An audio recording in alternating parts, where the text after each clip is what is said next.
तो मूवी के स्टार्ट में हमें दो आदमी दिखाए जाते हैं जो कि बेसिकली एक टैक्सी में होते हैं। एक टैक्सी को ड्राइव कर रहा होता है जबकि एक आदमी वहाँ बैठा होता है जिसने ब्लैक और रेड सूट पहना होता है। इस आदमी का नाम डेडपुल होता है जो कि इस मूवी का मेन कैरेक्टर है। ये कहीं जा रहा होता है और टैक्सी ड्राइवर से बातें कर रहा होता है। ये कहता है कि मैं अपने दुश्मन को ढूंढ रहा हूँ, 1 साल से ज्यादा का टाइम हो चुका है और मैं चाहता हूँ कि जल्दी उसे ढूंढ लूं और उसे खत्म कर दूं। तो टैक्सी ड्राइवर कहता है कि तुम उसे ढूंढ क्यों रहे हो? तो डेडपुल कहता है इसलिए ताकि मैं उससे बदला ले सकूं। उसने मेरे फेस का बहुत बुरा हाल कर दिया है। उसने मेरी बॉडी पर कई एक्सपेरिमेंट्स किए। डेडपुल उसको अपना मास्क उतार कर दिखाता है और कहता है कि ये लोग खुद ही देख लो। इसी के साथ बातें करते करते जब वो बैक सीट पर देखता है तो उसका वेपन्स वाला बैग नहीं होता। वो टैक्सी ड्राइवर से कहने लगता है कि अरे यार, बैग तो मैं वहीं पर भूल गया। अब मुझे सिर्फ 2 तलवारों से काम चलाना होगा। इस वक्त उसके पास सिर्फ 2 स्वर्ड्स यानी तलवारें थी और एक गन थी जिसके अंदर सिर्फ 12 बुलेट्स थी और मुझे इन्हीं से उनको खत्म करना होगा। अब टैक्सी ड्राइवर को उसकी बातें काफी अजीब और फनी लग रही होती है और वो चुपचाप सुन रहा होता है। अब डेडपुल वहीं ब्रिज पर उतर जाता है और बच्चों की तरह टांगे हिलाकर कोई ड्राइंग बनाने लगता है।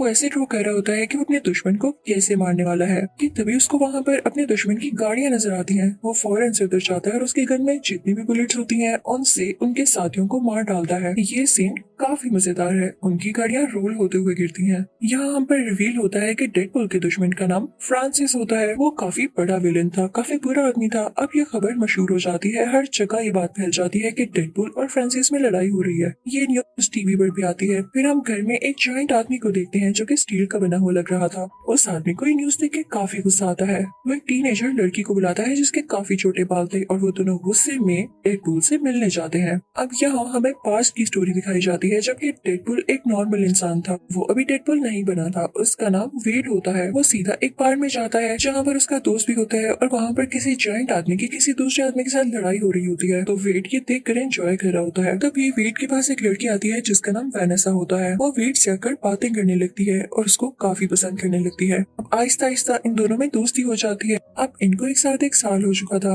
लेकिन एक दिन वेड बेहोश होकर गिर जाता है। जब होश आने पर वो अपने कुछ टेस्ट करवाता है तो उसे पता चलता है उसके ब्रेन, लिवर और लंग्स में कैंसर है। ये सुन के वो काफी परेशान हो जाता है और वैनेसा भी। अब सीन डेडपुल पर शिफ्ट होता है। लड़ते लड़ते फ्रांसिस वहाँ से भाग चुका था, लेकिन तभी वहाँ पर डेडपुल को आवाज आती है जैसे फ्रांसिस की बाइक उसके पीछे हो। जब डेडपुल पीछे मुड़कर देखता है तो वहाँ पर वाकई फ्रांसिस होता है। डेडपुल अपनी स्वर्ड फ्रांसिस के हाथ पार कर देता है। फ्रांसिस के नाक से काफी खून आ रहा होता है। डेडपुल कहता है कि मैंने आज अपना बदला ले लिया। तुम ही थे ना जिसने मेरी शक्ल का ये हाल किया। इसी के साथ डेडपुल अपना मास्क उतारकर उसे अपना फेस दिखाता है। तो फ्रांसिस कहता है ओह अच्छा, तो तुम वो हो। अभी वो दोनों ये बातें कर ही रही होती हैं कि तभी पीछे से वो स्टील मैन आता है। वो वेट को उठा कर फेंकता है। यहाँ पर फिर से स्टोरी पास्ट के सीन में शिफ्ट होती है। वैनेसा वेट से कह रही होती है कि तुमने परेशान नहीं होना, मैं तुम्हारे साथ कभी नहीं छोड़ूंगी, हम मिलकर इसका इलाज करवाएंगे। तो वेट कहता है कि नहीं वैनेसा, मैं तुम्हें इस तरह से नहीं देख सकता। मुझे कुछ हो गया तो तुम्हारा क्या होगा, मैं इस तरह से नहीं चाहता। और ये कह के वहाँ से एक बार में आ जाता है।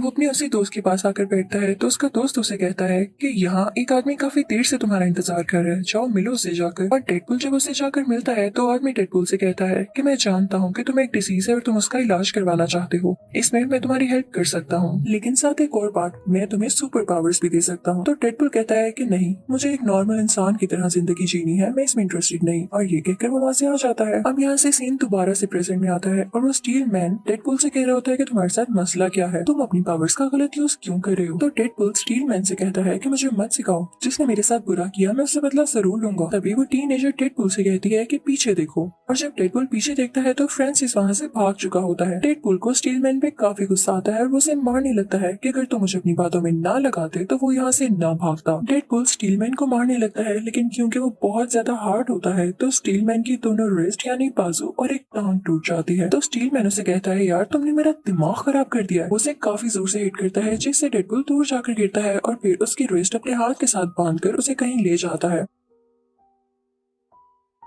अब डेडपुल यहाँ काफी अजीब हरकत करता है। उसे कहने की जगह कि मेरा हाथ खोल दो या वो लोग खुद खोलने की जगह वो अपना हाथ ही काट लेता है। उसके हाथ से काफी खून आने लगता है। कोई नॉर्मल इंसान होता तो वो तो मर ही जाता, लेकिन ये सीक्रेट भी मैं आपको बाद में बताऊंगी कि डेडपुल क्यों नहीं मरा। अब ऐसा करने के बाद डेडपुल ब्रिज से नीचे जंप लगा देता है और एक चंक ट्रक में गिरता है। अब यहाँ से सीन दोबारा से पास में आता है जब डेडपुल एक नॉर्मल इंसान था यानी वेड। वो बेहोश हुआ होता है और जब उसकी आंख खुलती है तो वो किसी जगह पर होता है और उसके आसपास दो लोग होते हैं, एक मेल और एक फीमेल। वो दोनों उसकी बॉडी में कुछ इंजेक्ट करते हैं। वो लोग उसकी बॉडी पर तरह तरह के एक्सपेरिमेंट्स करते हैं और उसे काफी टॉर्चर करते हैं कि उस बेचारे की हालत खराब होने लगती है। कभी उसे इलेक्ट्रिकल शॉक्स दिए जाते हैं, कभी उसे बर्फ जैसे ठंडे पानी में रखा जाता है, कभी उसे बहुत ज्यादा मारा जाता है, यानी सब ऐसी चीजें जिससे वो टॉर्चर फील करे। ये वेट के साथ इसलिए किया जा रहा था ताकि उसकी बॉडी में कुछ चेंजेस आए, लेकिन अभी तक उसकी बॉडी में कोई चेंज नहीं आया था। और ये वो इसलिए कर रहे थे ताकि वेट की बॉडी में कुछ म्यूटेशंस आए और उसमें सुपर एबिलिटीज आए। अब वेट को एक जगह पर बांधकर लेटा दिया जाता है, उसके साथ एक और पेशेंट होता है, उसको भी ये लोग टॉर्चर कर रहे थे। वो वेट को बताता है कि इस डॉक्टर का नाम फ्रांसिस है, यानी अब आपको पता चला कि ये वही फ्रांसिस है जिसके पीछे डेडपूल है, और ये उसके पीछे क्यों है ये भी सुन ले। अब फ्रांसिस वेट के पास दोबारा आता है और उसे एक ऐसे चैम्बर में डाल देता है जिसमें बिल्कुल भी ऑक्सीजन नहीं होती। उधर जाते ही वेट को सांस आना बंद हो जाता है, उसकी बॉडी काफी अजीब होने लगती है, जैसे उस पर किसी ने एसिड फेंक दिया हो और वो चलने लगी हो। फ्रांसिस उससे बातें करने लगता है, लेकिन वेट चुप होता है, और जैसे ही फ्रांसिस जाता है तो वेट अपने मुंह से एक मैच स्टिक निकालता है। उसके चैम्बर से एक पाइप कनेक्टेड था जो कि सीधा सिलेंडर तक जाता था। वो मैच स्टिक चलाकर वहाँ फेंक देता है, पाइप आग पकड़ लेता है और पूरी लैब को आग लग जाती है। अब वेट वहाँ से बाहर निकल आता है और फ्रांसिस पर अटैक करने लगता है, लेकिन फ्रांसिस उसे पुश करता है जिससे वेट नीचे गिर जाता है क्योंकि उसकी बॉडी काफी वीक हो चुकी थी।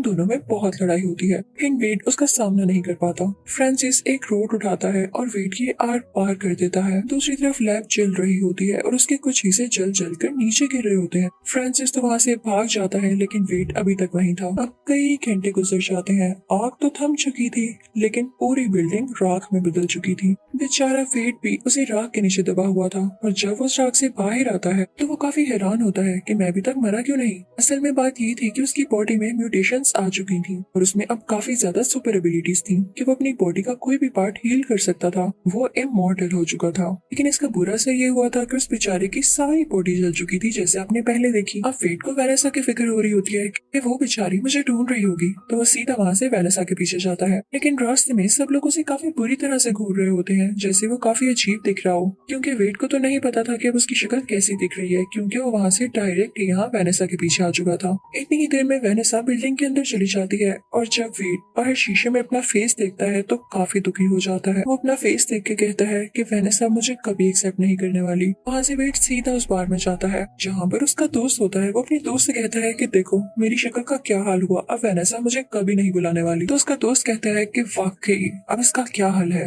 वेट कहता है कि बार में वो आदमी भी नहीं है जिसने मुझसे कहा था कि वो मेरा फेस ठीक कर सकता है। तो उसका फ्रेंड कहता है कि वो आदमी अगर नहीं है जो तुम्हारी डिजीज ठीक कर सकता है, तो वो आदमी तो है ना जो तुम्हारा फेस ठीक कर सकता है, क्योंकि उसी ने तुम्हारा फेस बिगाड़ा है। तुम उसे ढूंढो। वो तो यही समझ रहा है कि तुम मर चुकी हो और तुम्हें कोई सुपर पावर नहीं आई, तो इसीलिए वो तुम्हें वहाँ से छोड़कर चला गया। तो तुम मेरे भाई अपने लिए एक काम करो, अपने लिए एक मास्क और एक सूट तैयार करो जिससे उसे पता चल ही ना सके कि ये तुम हो और तुम जिंदा भी हो। फिर उसके बाद तुम उसको ढूंढना और उस पर अटैक कर देना। मैं तुम्हारा नाम डेडपूल रखता हूँ। और बस यहाँ से वेट का नाम डेडपूल पड़ जाता है। वो अपने घर जाता है और एक व्हाइट कपड़े से अपने लिए मास्क तैयार करता है। यहाँ से उसकी जर्नी स्टार्ट हो जाती है फ्रांसिस को ढूंढने की। अब उसे फ्रांसिस को ढूंढते ढूंढते 1 साल हो चुका था, और वो बीच में जब फ्रांसिस को ना ढूंढ पाता तो उसके साथियों को मार डालता। अब वो वक्त भी आता है जब वो अपने लिए एक बहुत अच्छा ब्लैक और रेड सूट तैयार करता है।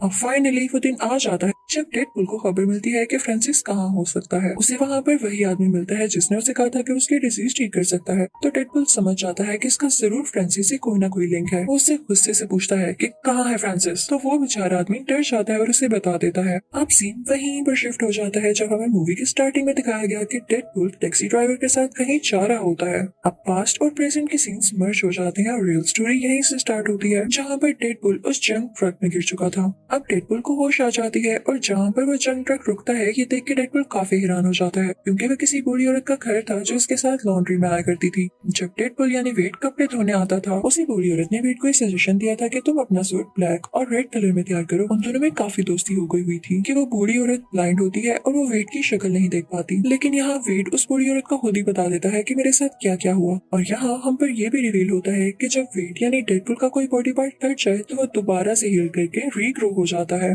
ये उसकी सुपर पावर्स होती हैं, सुपर एबिलिटीज होती हैं। तो वो बूढ़ी औरत से कहता है क्या मैं यहाँ तब तक रुक सकता हूँ जब तक कि मेरा हाथ वापस नहीं आ जाता, क्योंकि उसके बाद मुझे फ्रांसिस को ढूंढना है। अब हम फ्रांसिस को उसी फीमेल फ्रेंड के साथ देखते हैं जिसके साथ मिलकर उसने वेड में कुछ इंजेक्ट किया था। अब वो दोनों सीधा वेड के फ्रेंड के बार में जाते हैं। वो दोनों से पूछते हैं कि कहाँ है वेड, तो वो कहता है मैं नहीं जानता। फिर तभी वहाँ पे फ्रांसिस की दोस्त को वेड और वेनेसा की पिक्चर मिलती है। तो वो फ्रांसिस से कहती है कि फ्रांसिस मैं वेनेसा को जानती हूँ, अब वेड तक पहुँचना हमारे लिए आसान है। अब उन लोगों के चाहते ही वेड का फ्रेंड जो कि बाहर में होता है वेड को कॉल करके सब कुछ बताता है। तो वेड काफी परेशान हो जाता है और सीधा उस जगह जाता है जहाँ पर वेनेसा काम करती थी। वो एक बार थी। वहाँ पर जाकर वो सब लोगों से पूछने लगता है कि क्या आपने वेनेसा को देखा है, वो मेरी दोस्त है। लेकिन जब वेनेसा खुद उसे नजर आती है तो उसमें इतना करेज नहीं होता कि वो उससे बात कर सके, क्योंकि उसे ये लग रहा था कि वेनेसा उसका फेस देख के डर जाएगी। तो वहाँ से वो वॉशरूम में चला जाता है। उतनी देर में वेनेसा को कोई बताता है कि कोई आपको ढूंढ रहा है। वेनेसा समझती है कि वेड आया है। वो काफी एक्साइटेड होकर बाहर जाती है, लेकिन वहाँ वेड तो नहीं होता। लेकिन उसे फ्रांसिस और उसकी दोस्त किडनैप कर लेते हैं। जब डेडपूल डरता डरता वॉशरूम से बाहर आता है कि वेनेसा से बात कर सके, तो उसे वेनेसा कहीं नहीं दिखती। फिर उसे एक टेक्स्ट रिसीव होता है जो कि फ्रांसिस का था। फ्रांसिस का एक फेक नाम भी होता है जो कि एजेक्स होता है। इसी नाम से उसने टेक्स्ट भी किया होता है। ये कहता है कि अगर तुम चाहते हो कि वेनेसा तुम्हें वापस मिल जाए तो इस लोकेशन पर आ जाओ। फिर डेडपूल अपने घर जाता है और सारे वेपन्स ले लेता है। ये अपने साथ स्टीलमैन और उस टीनेजर को भी ले लेता है और वही टैक्सी पकड़ता है जिस पर ये पहले जा रहा था। अब ये लोग जंक यार्ड पहुंच जाते हैं जहाँ पर इनको फ्रांसिस ने बुलाया था। लेकिन डेडपूल यहाँ पर फिर से अपना वेपन्स वाला बैग टैक्सी में भूल जाता है। डेडपूल कहता है कि यार मेरे पास तो अब स्वर्ड ही है, क्या मैं स्वर्ड से ही लड़ूंगा। तभी वहाँ पर फ्रांसिस के साथी आ जाते हैं और ऊपर कंटेनर पर फ्रांसिस और उसकी दोस्त खड़े होते हैं। फ्रांसिस अपनी दोस्त को नीचे भेजता है जो कि इन तीनों से फाइट करने लगती है, लेकिन टीनेजर भी काफी तेज होती है, वो उससे फाइट करने लगती है। मैन बड़े बड़े टायर्स उठाकर फ्रांसिस के साथियों पर फेंकने लगता है। तीनों काफी अच्छे से फाइट कर रहे होते हैं, लेकिन जब डेडपूल देखता है कि उसके साथी फ्रांसिस के साथियों को रोके हुए हैं, तो इस बात का फायदा उठाते हुए वो फ्रांसिस तक पहुंच जाता है, क्योंकि कंटेनर के ऊपर होता है। यहाँ पर फ्रांसिस और डेडपूल की काफी लड़ाई होती है। नीचे फ्रांसिस की दोस्त ने टीलमैन का गला काफी जोर से दबा कर रखा होता है, लेकिन जब टीनेजर ये देखती है तो अपनी सारी पावर्स यूज करके उस लड़की की तरफ फेंकती है और वहाँ पे काफी बड़ा ब्लास्ट होता है और वहाँ के सारे कंटेनर्स मूव करने लगते हैं। वेनेसा भी एक ग्लास चैम्बर में होती है और वो भी नीचे गिरने लगता है। अब फ्रांसिस तो कंटेनर से नीचे गिर जाता है, लेकिन जब वेनेसा का चैम्बर नीचे गिरने लगता है तो डेडपूल उसे बचा लेता है। इसके बाद वो वेनेसा को उसमें से निकालता है, लेकिन फ्रांसिस वहाँ दोबारा आकर डेडपूल पर अटैक कर देता है। लेकिन डेडपूल हील होकर दोबारा से उसके ऊपर आ जाता है और उसके ऊपर बैठ जाता है। अब किसने कहा था फ्रांसिस को कि वो डेडपूल को सुपर एबिलिटीज दे कि बाद में वो उसी पे भारी पड़ जाए। डेडपूल फ्रांसिस को काफी मारता है। फ्रांसिस के नाक और मुंह से काफी खून आने लगता है। अब डेडपूल फ्रांसिस से कहता है कि मेरा फेस ठीक करो। अब तो फ्रांसिस हंसने लगता है, हा हा हा, तुम्हें लगता है कि मैं तुम्हारा फेस ठीक करूंगा? तो डेडपूल कहता है कि अच्छा ऐसी बात है।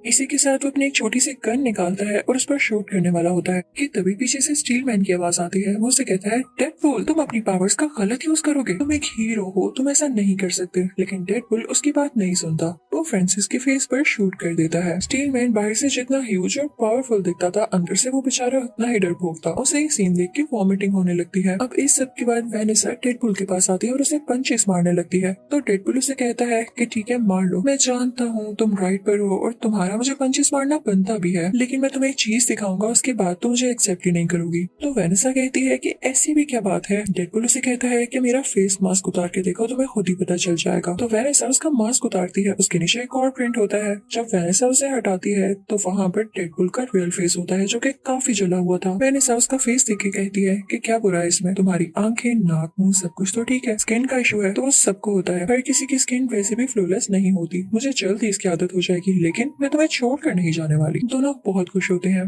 दोबारा से सुलह कर लेते हैं। तो यही डेडपूल पार्ट 1 खत्म होता है। Now we are starting part 2। तो पार्ट 2 के स्टार्ट में हम डेडपूल को देखते हैं जो कि काफी सैड अपने अपार्टमेंट में बैठा होता है। वो अपने अपार्टमेंट को आग लगा देता है क्योंकि वो जिंदा नहीं रहना चाहता था, वो सुसाइड कर रहा था। अब हमें पास्ट का सीन दिखाया जाता है कि डेडपूल सुसाइड क्यों करना चाह रहा था। हमें एक फाइटिंग सीन दिखाया जाता है जिसमें डेडपूल अपने कुछ दुश्मनों से लड़ रहा होता है जो कि काफी बुरे लोग होते हैं, लेकिन उनमें से एक आदमी वहाँ से भाग जाता है। तो डेडपूल कहता है कि इसको तो मैं बाद में देख लूंगा, पहले मुझे वेनेसा से मिलना है, क्योंकि इन दोनों को एक साथ रहते हुए पूरे 2 साल हो चुके थे और इसने उसको विश करना था। लेकिन जब डेडपूल घर जाता है तो वहाँ पर वही आदमी आ जाता है जो कि वहाँ से भाग गया था। वो यहाँ वेनेसा को मार डालता है। जब डेडपुल ये देखता है तो उसे काफी दुख होता है। वो उस आदमी के पास जाता है और उसे ट्रक के नीचे देखकर मार देता है। फिर वो वापस वेनेसा के पास आता है। वो काफी उदास होकर कहता है, ये मेरी वजह से ही तुम मरी, मैं तुम्हारी मौत का बदला जरूर लूंगा। नो डाउट वो उस आखिरी आदमी को भी मार चुका था, लेकिन वो उन सब लोगों को खत्म करना चाहता था जो उसके लिए बुरे थे, जो किसी की बिला वजह जान लेते हैं बिना किसी रीजन के। उसे वेनेसा की बहुत याद आया करती थी और वो कई तरह से अपनी जान लेने की कोशिश करता था। कभी वो बिल्डिंग से नीचे जंप लगा देता, कभी उसके अंदर रोड्स घुस जाती, कभी वो खुद को आग लगा देता, लेकिन उसे कुछ न होता क्योंकि वो इमॉर्टल था और इस चीज से वो खुद भी तंग आ चुका था। अब हम प्रेजेंट में आते हैं जब वो अपने अपार्टमेंट को आग लगा के दोबारा से सुसाइड करने की कोशिश करता है। यहाँ पूरे अपार्टमेंट में आग लग जाने की वजह से बहुत बड़ा एक्सप्लोजन होता है और उसे वेनेसा का विजन आता है कि ये तुम गलत कर रहे हो, तुम्हारा काम ये नहीं है। लेकिन इसी के साथ ही डेडपुल की बॉडी के टुकड़े हो जाते हैं। तभी कुछ टाइम बाद वहाँ पर स्टील मैन आता है और उसके बॉडी पार्ट्स देख के उसे एक सैक में डालकर अपने साथ ले जाता है और फिर उसे जोड़ देता है। जब डेडपुल की बॉडी हील हो जाती है तो वो बिल्कुल ठीक हो जाता है और अब वो उदास एक काउच पर लेटा होता है कि तभी उसके पास स्टील मैन आता है और कहता है कि तुम क्या कर रहे हो, तुम तो इतने पावरफुल हो और बनो भी। आज के बाद यही तुम्हारी फैमिली है और तुम हमारे साथ यहीं पर रहोगे। उस घर में 2 लड़कियां और होती हैं, एक वही टीनेजर जिसके छोटे बाल थे और एक पिंक बालों वाली लड़की। अब सीन यहाँ से दूसरी तरफ शिफ्ट होता है जहाँ पर हम एक ह्यूज आदमी को देखते हैं जिसकी एक आंख में लेजर जैसा कुछ था और उसके हाथ में घड़ी थी। जब वो उस घड़ी को मूव करता है तो वो कहीं जगह पर आ जाता है। वहाँ खड़े वो 2 आदमियों से पूछता है कि ये कौन सा साल है, मैं किस ईयर में हूँ। लेकिन इससे पहले कि वो आदमी कोई जवाब देते वो उनको मारकर उनकी गाड़ी लेकर वहाँ से चला जाता है। अब सीन दोबारा से वहाँ शिफ्ट होता है जहाँ पर वो चारों रह रहे थे,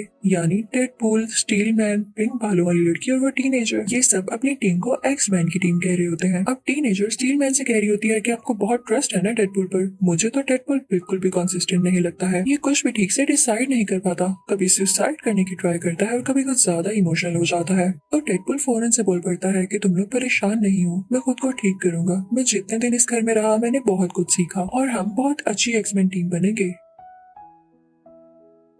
ये बात सुनकर सारे काफी खुश हो जाते हैं। स्टील मैन उसे अप्रिशिएट करता है और कहता है मुझे खुशी है मैं तुम्हें यहाँ लेकर आया। अब सीन चेंज होता है एक म्यूटेंट स्कूल की तरफ। वहाँ पर कुछ ऐसे बच्चे थे जिनमें कुछ ज्यादा एबिलिटीज थी जो कि इंसानों में नहीं होती, वो बच्चे म्यूटेंट्स थे। अब उस स्कूल का प्रिंसिपल जो कि ग्लासेस वाला आदमी होता है उन सब बच्चों से कह रहा होता है कि ठीक है मैं जानता हूँ तुम लोगों में एबिलिटीज है, लेकिन तुम लोगों ने इसको दुनिया के सामने शो नहीं करना और इन पर कंट्रोल रखना है। अब प्रिंसिपल उनमें से एक हेल्थी बच्चे को सामने स्टेज पर लाता है और सब बच्चों के सामने उसे टॉर्चर करने लगता है। बच्चों से कहता है कि अगर अपनी एबिलिटीज को कंट्रोल ना किया तो आप लोगों के साथ भी यही किया जाएगा ताकि आप ये सीख लें कि कंट्रोल कैसे किया जाता है। पता नहीं कैसा स्कूल था ये। तभी हम उस घर को देखते हैं जहाँ पर वो चारों यानी एक्समैन टीम रह रही थी। तभी स्टील मैन डेडपुल के पास आता है और उसे कहता है कि एक मसला हो गया है और हमें उस जगह पर जाना है। अब जहाँ मसला हुआ था वो उसी म्यूटेंट स्कूल के बाहर वाला हिस्सा था जहाँ पर वो हेल्थी बच्चा टॉर्चर किए जाने की वजह से काफी तंग आ चुका था और बाहर आकर 2 पुलिस कार्स को डैमेज कर चुका था। उसकी एबिलिटी थी कि वो हाथों से आग फेंक सकता था। अब जनाब वहाँ पर ये एक्समैन टीम भी पहुंच जाती है और उस बच्चे को आराम से रोकने की कोशिश करती है, लेकिन वो बच्चा डेडपुल पर और उन लोगों पर अटैक कर देता है, जिसके बाद पुलिस इसके गले में एक डिवाइस डाल देती है। उसी टाइम वेट यानी डेडपुल नोट करता है कि उसकी गर्दन पर कोई निशान है, यानी ये बच्चा ऐसे ही अग्रेसिव नहीं हुआ, इसके साथ जरूर कोई जुल्म हुआ है। तो डेडपुल भी स्कूल के बाकी स्टाफ पर अटैक कर देता है, जिसकी वजह से पुलिस उसके गले में भी वो डिवाइस डाल देती है। इनफैक्ट ये ऐसी डिवाइस थी जो किसी की भी सुपर एबिलिटीज को कंट्रोल में कर सकती थी। जिसके गले में भी ये डिवाइस होती वो अपनी एबिलिटीज को ठीक से यूज ही न कर पाता और सबसे बड़ी बात ये डिवाइस खुद से उतर भी नहीं सकती थी। अब यहाँ पे उस हेल्थी बच्चे को और डेडपुल को एक साथ उधर म्यूटेंट सेल में लेकर जाया जाता है, जहाँ पर और भी लोगों को पकड़ कर लेकर आया गया था और इन्हें सूट भी पहनाया जाता है जैसे क्रिमिनल्स का हो। अचानक से वेट यानी डेडपुल को दर्द होने लगती है क्योंकि जब तक उसकी एबिलिटीज उसके पास थी उसे अपनी कैंसर की डिजीज फील ही ना हुई, लेकिन क्योंकि उसके गले में डिवाइस थी और उसकी एबिलिटीज उसके पास नहीं थी तो उसे काफी दर्द हो रहा था क्योंकि उसका कैंसर वापिस आ रहा था। तो वह हेल्थी बच्चा बोलता है कि यह हमारी गलती है कि हम अपने लिए स्टेप नहीं लेते। अच्छा खासा मैंने स्टेप लिया, लेकिन पुलिस ने आके वहाँ सब कुछ खराब कर दिया। वो लोग जानते ही नहीं कि स्कूल का प्रिंसिपल कितना बुरा आदमी है। उसने मुझे इतना मारा, इतना टॉर्चर किया और जैसे ही मैं इस सेल से निकलूंगा मैं उसे मार डालूंगा। और इसके बाद वो दोनों खाना खाने लगते हैं। तभी वहाँ पर वो अजीब आदमी आ जाता है जो कि लोगों से ईयर का पूछ रहा था और उसकी आंख में कुछ चमक रहा था। वो उस हेल्थी बच्चे की तरफ पॉइंट आउट करता है कि मुझे ये बच्चा चाहिए। वेट यानी डेडपुल कहता है कि मैं तुम इस बच्चे को हाथ भी नहीं लगाने दूंगा और इसी के साथ उन दोनों में लड़ाई शुरू हो जाती है। लड़ते लड़ते डेडपुल ग्रिल से नीचे गिर जाता है और शुक्र है कि उसके गले से वो डिवाइस हट जाती है और उसमें उसकी एबिलिटीज दोबारा आने लगती है। उन दोनों में दोबारा से फाइट होने लगती है। वेड उस आदमी से पूछता है कि तुम्हें मसला क्या है, तुम्हें वो बच्चा क्यों चाहिए। तो वो आदमी अपना नाम केबल बताता है और कहता है कि पहले तुम बताओ, तुम उस बच्चे को जानते भी नहीं और फिर भी उसे बचा रहे हो। तो वेड कहता है क्योंकि उस बच्चे को ये लगता है कि मैं उसे बचाऊंगा और मुझे उसकी होप नहीं तोड़नी। तभी वेड को दिखता है कि केबल की पॉकेट में एक बॉम्ब है, तो उस बॉम्ब को उस बिल्डिंग में एक्सप्लोड कर देता है और वेड और केबल दोनों ही बाहर आकर गिरते हैं। वेड बाहर बेहोश हो चुका था, तभी उसे ख्वाब में वेनिस आती है जो उसे करिश देती है और कहती है कि यही चीजें तुम्हें पावरफुल बनाती है। और तब वेड को होश आ जाता है। वहाँ से वेड सीधा उसी बार में जाता है और अपने दोस्त से कहता है कि मैं एक बच्चे को बचाना चाहता हूँ। तो उसका बार वाला दोस्त कहता है कि ठीक है, हम एक टीम बनाकर उसको बचा सकते हैं। वहाँ पर वही टैक्सी ड्राइवर भी होता है। अब हम दोबारा से उसी हेल्दी बच्चे को देखते हैं जो कि अभी तक म्यूटेंट सेल में ही होता है और वहाँ पर उसकी दोस्ती एक काफी खतरनाक और काफी बड़े म्यूटेंट से हो जाती है। दूसरी तरफ वेड उस बच्चे को बचाने के लिए 6 लोगों की टीम बनाता है जिसमें 5 लड़की और एक लड़की होती है। उन सबकी अलग अलग एबिलिटीज होती है। लड़की की ये होती है कि वो किसी को भी अपनी बातों में फंसा सकती थी। एक आदमी ऐसा था जो कि इलेक्ट्रिसिटी को कंट्रोल कर सकता था। एक आदमी ऐसा था जिसके मुंह से एसिड निकलता था। एक ऐसा था जो कि गायब हो जाता था यानी इनविजिबल। एक ऐसा था जो कि इस दुनिया से नहीं था और उसमें एबिलिटीज भी इस दुनिया की नहीं थी। और एक मूंछों वाला आदमी जिसके पास कोई एबिलिटी नहीं थी, तो उसे सिर्फ फॉर्मेलिटी के लिए रख लिया गया था। दूसरी तरफ हम केबल को देखते हैं। वो वेड के बार वाले दोस्त को किडनैप कर लेता है और उससे पूछता है कि मुझे बताओ कि वो म्यूटेंट बच्चा कहाँ पर है। साथ ही साथ वेड चाहता क्या है। तो वेड का वो बार वाला दोस्त काफी डर जाता है और उसे सब कुछ बता देता है और ये भी कि वेड के क्या प्लान्स हैं। अब वेड को खबर होती है कि उस म्यूटेंट बच्चे को किसी दूसरे सेल में शिफ्ट कर रहे हैं, तो इसके पास अच्छा मौका था उस बच्चे को बचाने के लिए। तो अपनी सारी टीम को पैराशूट्स पर लेकर उड़ता है और उन पुलिस कार्स का पीछा करने लगता है जिसके अंदर वो म्यूटेंट बच्चा था। उस टीम में से सिर्फ एक ही लड़की होती है, वही कर्ली बालों वाली लड़की, क्योंकि पुलिस की कार में बैठ जाती है। अब बाकी लोग भी उस कार के अंदर जाना चाहते थे, लेकिन उनसे पहले ही केबल अंदर चला जाता है और उस कर्ली बालों वाली लड़की से लड़ाई करने लगता है। लेकिन तभी वहाँ पर डेडपूल भी आता है जो कि अपनी साथी को बचा लेता है। इतनी देर में उस म्यूटेंट बच्चे ने अपना ग्लास चैम्बर खोल लिया होता है और साथ ही साथ वो उस म्यूटेंट को भी बचा लेता है जो कि काफी जायंट था, उससे दोस्ती कर ली थी उसने। और म्यूटेंट बच्चा जैसे ही डेडपूल को देखता है तो कहता है कि जब मुझे बचाने का टाइम आया तो तुम वहाँ से भाग गए और अब आ गए हो। अब ये मेरा अच्छा दोस्त बन चुका है। उस जायंट म्यूटेंट की तरफ इशारा करता है और इसके बाद वो जायंट म्यूटेंट डेडपूल की बॉडी के 2 हिस्से कर देता है और फिर वो बच्चा उस जायंट म्यूटेंट को अपने साथ लेके चला जाता है। इसके बाद कर्ली बालों वाली लड़की आती है और वेड यानी डेडपूल के दोनों हिस्सों को अपने साथ लेकर चली जाती है। अब वेड को घर ले जाया जाता है। यहाँ पर वो बूढ़ी औरत भी होती है और यहाँ पर वेट काफी फनी लग रहा होता है क्योंकि उसकी टांगे रीग्रो कर रही होती हैं जैसे किसी बेबी की हो। वो वेट कर रहा होता है कि कब उसकी टांगे ठीक हो और कब वो उस बच्चे को बचाने जाए। तभी वहाँ पर केबल आ जाता है और उससे आराम से बात करता है। कहता है कि मैं तुम्हें अपने सारे कंसर्न्स बताता हूँ, मैं क्यों नहीं उस बच्चे को बचाना चाहता और तुम्हारी सोच भी गलत है जो तुम सोच रहे हो कि अभी भी तुम उस बच्चे को बचाना चाहोगे। अगर मैं तुम्हें बताऊँ कि मैं इस बच्चे को क्यों नहीं बचाना चाहता तो सुनो, मैं फ्यूचर से आया हूँ, मेरी एक छोटी सी बेटी है और एक बहुत अच्छी वाइफ है। अब ये बच्चा बड़ा होकर मर्डरर बनेगा और मेरी फैमिली को मार डालेगा। अभी भी वो स्कूल के प्रिंसिपल को मारने जा रहा है और क्या तुम्हें नहीं लगता कि इसके बाद उसे मर्डर्स करने की आदत हो जाएगी। मैं सब जानता हूँ कि उसने क्या करना है बड़े होकर, लेकिन अब मसला है मैं तुम्हारी हेल्प के लिए क्यों आया हूँ, क्योंकि पहले वो अकेला था और मैं अकेला ही उसे पकड़ सकता था, लेकिन अब उसके साथ वो जायंट म्यूटेंट है और मुझे तुम्हारी जरूरत है क्योंकि तुम ही उसे हरा सकते हो। मैं मानता हूँ कि तुम काफी स्ट्रॉन्ग हो। तो डेडपूल कहता है कि ठीक है, मैं तुम्हारे साथ आऊंगा, लेकिन मुझे प्रॉमिस करो कि तुम जाते ही उसे मारोगे नहीं बल्कि प्यार से समझाओगे। हो सकता है कि वो हमारी बात समझ ले। अब उन दोनों में डील हो जाती है और वो लोग वहाँ से जाने लगते हैं। अब वो लोग वहाँ से जाने लगते हैं तो रास्ते में वेड एक्समैन हाउस पे रुकता है जहाँ पे वो स्टील मैन होता है। वो उसे बुलाता है तो वो कहता है भाई तुम्हारे मसले खत्म नहीं होते, मैं नहीं आऊंगा। डेडपूल और केबल के साथ वो कर्ली बालों वाली लड़की भी होती है, लेकिन जब तक वो पहुँचते हैं तो इतनी देर में वो बच्चा और जायंट म्यूटेंट उस स्कूल के अंदर जा चुके होते हैं। वो बच्चा अंदर जाकर प्रिंसिपल को मारने ही वाला होता है कि तभी वो जायंट म्यूटेंट बाहर आकर और लोगों से मुकाबला करने लगता है।